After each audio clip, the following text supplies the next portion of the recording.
Jean-Michel SEVERINO, you are the chairman of Investisseurs, Partenaires, which is a private equity company specializing, I think, mainly in Africa. Now, Africa has a bad reputation for governance.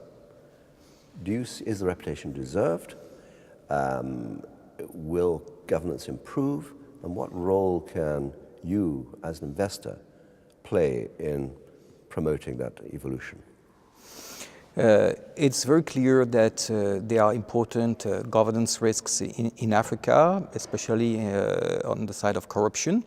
But I would say that the situation is not worse than the one we meet in many areas in the world, especially in South Asia, but also in China. So you're faced entrepreneurs and private firms are meeting this type of challenges in many parts of the world.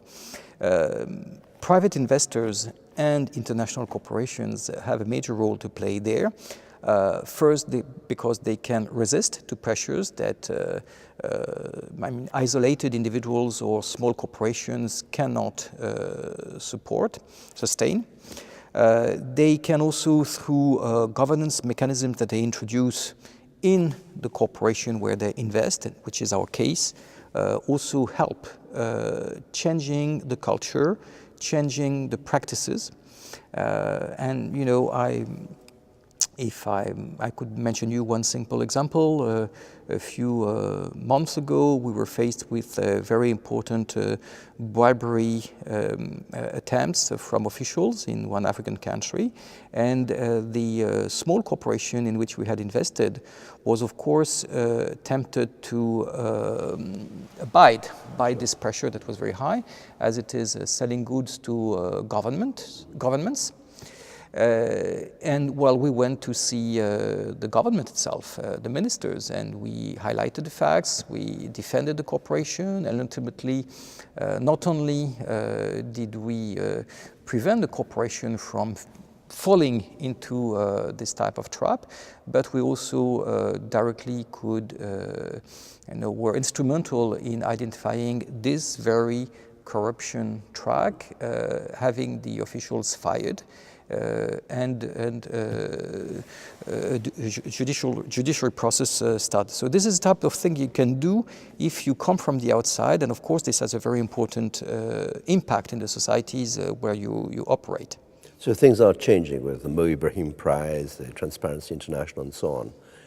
Now, it's often said that the 21st century will be the century of China, or the century of Asia in general. Could it actually be also century of Africa? It will. 2011 is a seminal year in this respect. This is going to be the first year where the non-OECD countries will have a GDP higher than the OECD countries. In this non-OECD bloc, Africa is still a tiny dot, but it's rising very fast. And if you, as you are aware, Africa has now grown by more than 5% a year in the last decade, more than a decade now. And this growth is not slowing, or it might slow, of course, if there was a world recession. Africa could not escape from global macroeconomic trends. But if you continue to, if you contemplate the possibility that Africa would continue growing by 5%, which is not that high if you consider where it comes from in the coming decades, by some moment between 2040 and 2050, Africa, the continent, will get to the size of the Chinese economy today.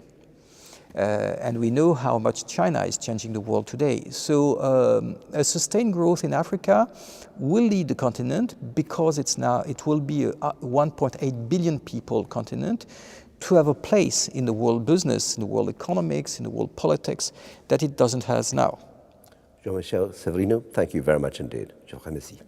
Merci à vous.